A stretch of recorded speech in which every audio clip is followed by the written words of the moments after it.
Thank you very much, Astrid. My name is Michael Carrier from the British Council. I'm going to do a couple of slides. Don't worry, it's not one of these long PowerPoints, 72 slides. Just a couple of points, just to talk a little bit, to follow on from what Astrid was saying about why we want to be here today and why we're working in English for international development and how we see that developing a little. First, it's fantastic. I'm delighted to welcome you all here on a grey Monday morning in wintertime, so it's wonderful that you could make the time. It's fantastic that the OU and the British Council are coming together and doing what is the first of, I hope, many joint projects, publications, seminars, e-seminars, which I like the sound of.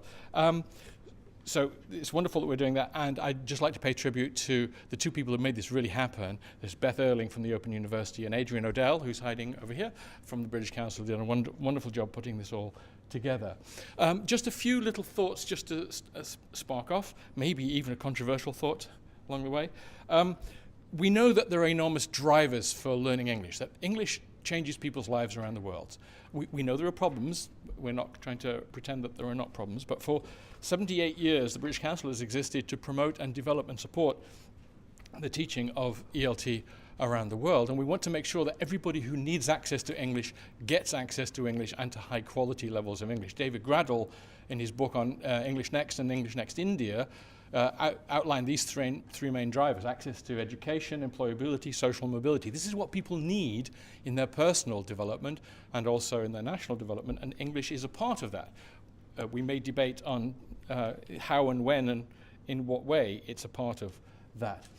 We proposed a sort of hard data statistical report, which you can pick up in the little bookstore over there, from the Euromonitor, about the value economically of having English language competence, both in personal terms and in national development terms. And there's wonderful statistics there, which some of you were probably already familiar with from the earlier work of people like François Grain in Switzerland, about how language competence, and specifically now English language competence, gives you a salary increase of 20 to 40%, depending where you are, including in developing economies. We've now done 3 or 4 of these reports that back up this data. So English is important.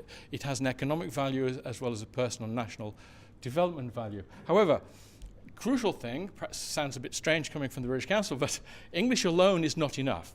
We live in a multilingual world, whether we're in Europe, where people are multilingual for other reasons, or in the developing world, where your mother tongue may not be the language of instruction in your primary school or your secondary school.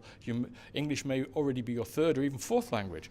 So we live in a multilingual world. English on its own is not enough, and we mustn't impose or push it where it's not appropriate. So we have to try to balance the interplay between L1, English, multilingualism, and the needs of language of instruction, or EMI, English as a medium of instruction. Complex interplay there, but very important, you see from the quotes, that we live in a multilingual world, and we mustn't stop stressing that and helping people to understand how to work more effectively in education in that way. There are a lot of policy issues around this. We've tried to contribute to this policy agenda. There's a book here which is also free to collect over there, edited by Howell, and I'm sure he'll quote from that book later on. The work from David Graddle, not developed by us, but 21st Century Skills is a very, very interesting study of what kinds of educational needs we have in the 21st century, which are different from traditional education, and that applies to developing economies as well as developed. And there are, dare I say it, in the bottom right there are people who have other views about the role of English in international development, who think it's linguistically imperialistic and so on. Some very unusual views that we can talk about. I love this quote from one of the African educators in Dreams and Reality, saying, "It is definitely unhelpful for Africa to continue viewing English or any other international language as a language of colonialism and imperialism." We had a round table here a couple of years ago, and it was very moving. Somebody from one of the African states stood up and said, "English is for us the language of liberation. It gives us access to the world and to the world's knowledge and to world trade and world business." And that's very moving, very important to set that kind of pragmatic view of English against the kind of rather, pseudo-Marxist rubbish coming out of some people in certain countries. What this leads us on to is pragmatic development. What can we do to help people?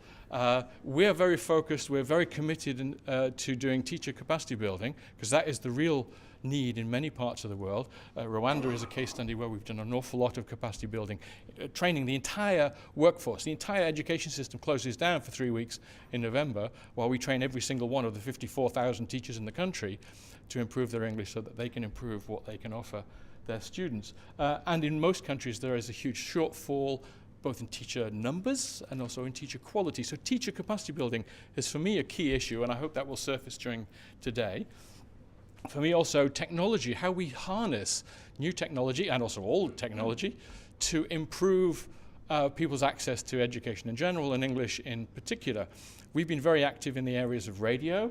We have radio programs for TV and for teachers and for students. And also, it's a bit pale here, but on the right-hand side you can see a solar-powered radio that we're installing in many parts of Africa, so people can actually get English language.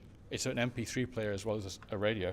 Again, English language content into villages out in the rural areas where there's no electricity. So technology can help an awful lot, and we're working with Microsoft to set up digi-hubs for ICT learning centers around Africa. And part of that technology is handheld and one-to-one learning, the sort of thing that OLPC are doing, and Intel with their classmates, bringing, as in the bottom picture here in Cairo, or on the right-hand side here in Latin America, bringing technology into the classroom so that we can bring better learning opportunities into the classroom and support teachers whose own training may not have given them all of the skills that they need. So these are my key passions about English for development and how it sits in English language development, in international development. I think it's a very important contribution. It adds skills, opportunities, and access that people need for personal and national development. It supports L1 literacy and should not, unless it's done badly and wrongly, should not have any negative impact on mother tongue instruction. But it needs investment, it needs partnerships, it needs the kind of partnership we're talking about today, the kind of partnership we have with Microsoft, with Intel, OLPC, people of that nature. There's a lot of goodwill in the world to help those around the world who need extra support, and by working together and sharing knowledge, as we're going to be doing today, sharing experience and creating new knowledge about how to do it best, then we can make a contribution to helping other people.